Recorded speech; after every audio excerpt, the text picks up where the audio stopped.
Terima kasih Anda masih bersama kami. Bagi Anda yang baru saja bergabung, kami hadirkan kembali 3 berita utama hari ini.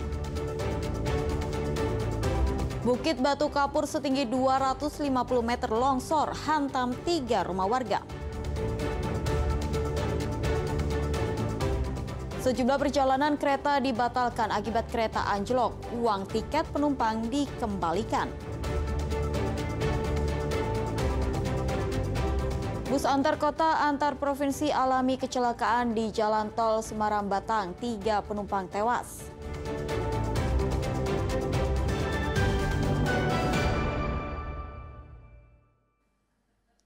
Dukungan terhadap mantan wali kota Solo FX Hadi Rudiatmo untuk memimpin DPD PDIP Jateng periode 2025-2030 mendatang bertebaran di kota Solo. Meski sudah mendapat dukungan, keputusan tetap ada di Ketua Umum PDIP.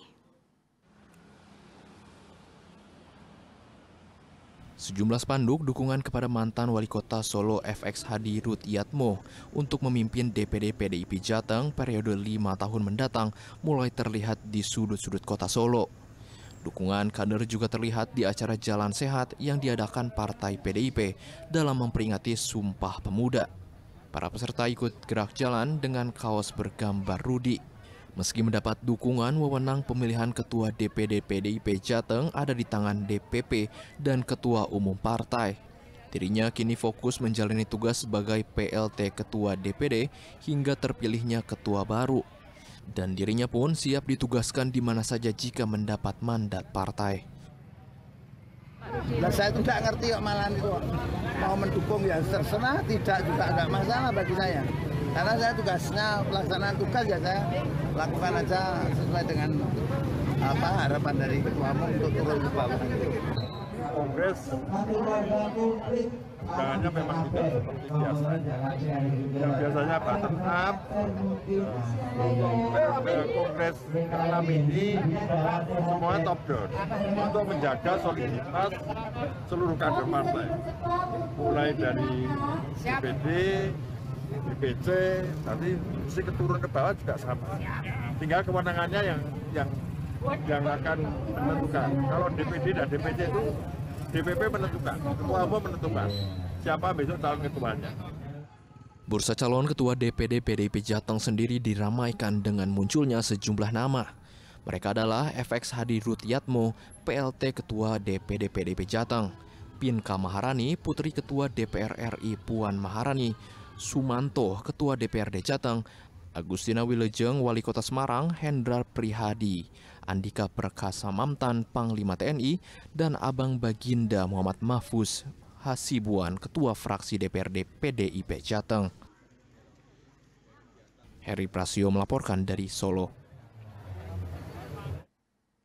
Ketua dan pengurus Dewan Pimpinan Pusat Relawan Pro Jokowi atau Projo mengunjungi kediaman Presiden ke-7 Indonesia di Solo Jumat siang. Kedatangan mereka untuk meminta Joko Widodo membuka Kongres ketiga di Jakarta pada awal November mendatang. Pagi Pak. Pagi Pak. Ini merupakan pertemuan pertama antara Budi Ari dan Jokowi setelah ia tak lagi menjabat sebagai Menteri Koperasi. Pertemuan tertutup berjalan selama 1 jam. Selain mengundang Jokowi untuk membuka Kongres ketiga Projo pada 1 hingga 2 November mendatang, pertemuan itu juga membahas masalah organisasi Projo. Budi Ari juga menyebut arahan Jokowi untuk mendukung pemerintahan Prabowo Gibran maupun program-programnya. Karena sebagai Ketua Dewan Pembina Projo, Pak Jokowi kita minta untuk hadir dan membuka Kongres ketiga Projo 2025. Pak, Kongres nanti apakah akan menjadikan Projo sebagai partai? Oh, tunggu aja nanti keputusan banyak orang. Ini kamu udah pertanyaannya udah itu ya. Apa? Ya arahannya adalah bahwa kita mendukung pemerintahan ini. Karena pemerintahan Pak Prabowo Gibran ini adalah pemerintahan yang mendapat mandat rakyat. Dan kami dari Projo kan memang yang menginisiasi pendukung awal, sejak awal. Sehingga kita berkomitmen untuk mendukung pemerintahan Pak Prabowo Gibran.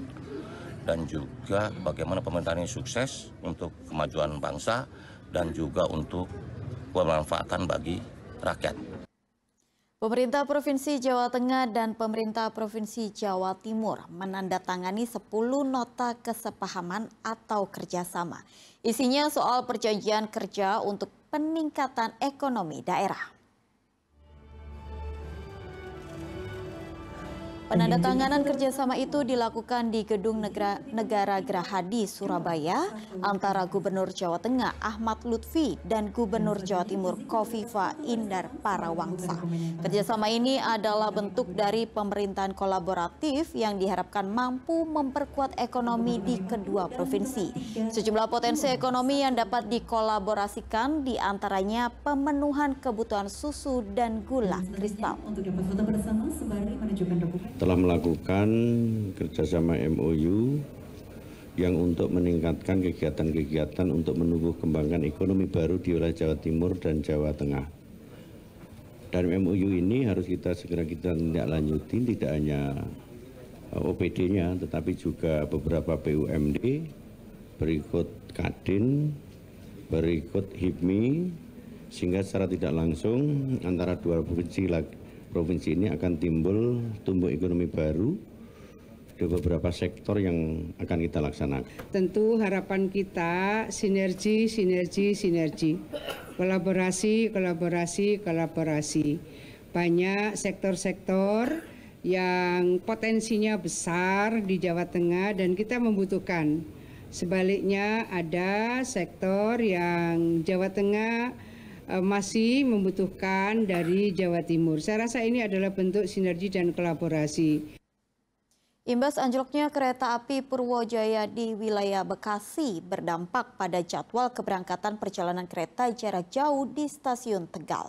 Sejumlah perjalanan kereta dibatalkan dan uang dikembalikan penuh ke penumpang.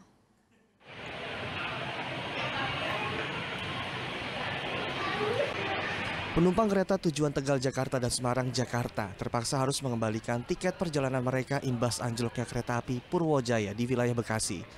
Daerah Operasi 4 Semarang membatalkan perjalanan 3 kereta api menuju Jakarta, yaitu KA Argo Merbabu, KA Menoreh, dan KA Tegal Bahari. Pihak kereta api menjamin pengembalian uang tiket kereta 100% terhadap penumpang yang batal berangkat. Ya, tadi udah sempat tanya ke bagian lapangannya, insya Allah tidak ada dan emang udah pasti. Kalau tadi pihak kereta api gimana?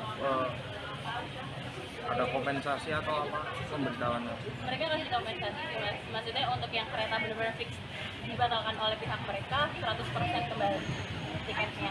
Dan aksesnya juga nggak dipersulit, jadi kayak menginfokan kalau keretanya tidak jadi berangkat bisa nyampe H+7, kalau keberangkatan masih tetap diberi refund.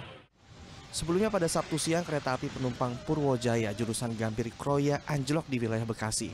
2 gerbong terperosok keluar rel dan para penumpang dievakuasi dan perjalanan dilanjutkan menggunakan kereta pengganti maupun bus. Sugihartono melaporkan dari Kota Tegal.